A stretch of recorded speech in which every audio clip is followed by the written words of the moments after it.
Third year under graduate student हूँ IIT Guwahati का, sorry एक third year under graduate student IIT Guwahati का suicide commit किया है। पता नहीं इस जनरेशन को क्या हो गया, प्लीज इस पे थोड़ा बोले सर। मेंटल हेल्थ बहुत बड़ी प्रॉब्लम है, कंपटीशन है, नौकरी नहीं मिलती है लोगों को, पीपल आर वेरी वरिड की होएगा क्या। ये सब मिडिल क्लास बैकग्राउंड से आते हैं, मोस्टली पढ़े लिखे लोग, इन्हें लगता है कि मिडिल क्लास या लोअर मिडिल क्लास, इन्हें लगता है अपने पेरेंट्स को बेटर लाइफ दे दें। बट मुझे लगता है कई बार क्या होता है, आप एक स्पेसिफिक इंस्टेंस के ऊपर बहुत दिमाग लगाते हो। फॉर एग्जाम्पल आपका 5 लाख का पोर्टफोलियो, आपने कुछ कर दिया, गड़बड़ कॉलपुट हो गया, कुछ हो गया, आपने फ्यूचर ले लिया, ब्रोकर ने सौदा काट दिया, 5 लाख का पोर्टफोलियो आपका 2 लाख का हो गया, 3 लाख चले गए, आपको लगेगा दुनिया खत्म हो गई। दुनिया कुछ खत्म नहीं होती है, वापस दुनिया रीस्टार्ट होती है। रीसेट बटन एक लगा है, वापस रीस्टार्ट कर लीजिए लाइफ को। लेकिन एट दैट वेरी मोमेंट आपको लगेगा सब कुछ तबाह हो गया, सब कुछ खत्म हो गया, आगे कैसे होगा। और डिफिकल्ट करो सिचुएशन को। 5 लाख रुपया आपने किसी बुआ से उधार पे लेकर शेयर बाजार में लगाया था जो 2 लाख हो गया है। अब क्या होगा, बुआ को आपकी जान तो नहीं ले लेगी, आपको कोई फांसी पे तो नहीं चढ़ा देगी। ठीक है, हो गया, 3 लाख चले गए, कमा के चुका देंगे उनको, नहीं कमा पाए तो नहीं चुका पाएंगे, एज सिंपल एज दैट। देखो मेरा थॉट प्रोसेस बहुत ही कैपिटलिस्ट माइंडसेट का है।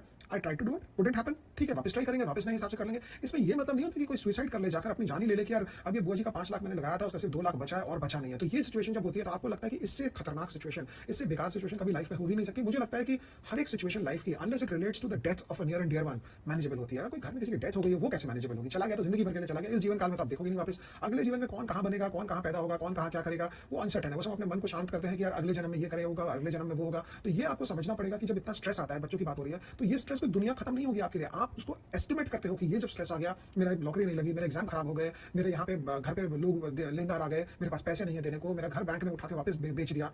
नॉर्मल है, होता है, कैपिटलिज्म है। और ये आप ये समझो कि ये सब होता है, मतलब कि आपको इसे सीख लेकर आगे बढ़ना है, बजाय कि कोलैप्स होकर सामने ही उसके गिर जाना है कि भाई अब तो खत्म हो गए। ये खत्म कुछ नहीं होता, लाइफ मूव्स ऑन वाली बात है। और हर वक्त दिमाग में ये रखना कि जब भी आपको लगेगा कि सारे दरवाजे बंद हो गए हैं, एक दरवाजा हर वक्त खुला रहेगा जो आपको नहीं दिख रहा है, लेकिन that is always there. Life always gives you a chance to get out of a mess. तो ये वाली बात समझ के रखोगे तो I think it should be fine. लेकिन मेरे बोलने से नहीं होता, किसी को स्ट्रेस आता है तो आता है। और उसमें स्ट्रेस में कुछ घर वाले भी इन्वॉल्व होते हैं, घर वाले भी आगे पीछे डंडा लगा लगा कर रहे तुम ये करो, तुम वो करो, वो भी होता है। आप क्या बोले इसका। एनीवे नेक्स्ट क्वेश्चन लेते हैं।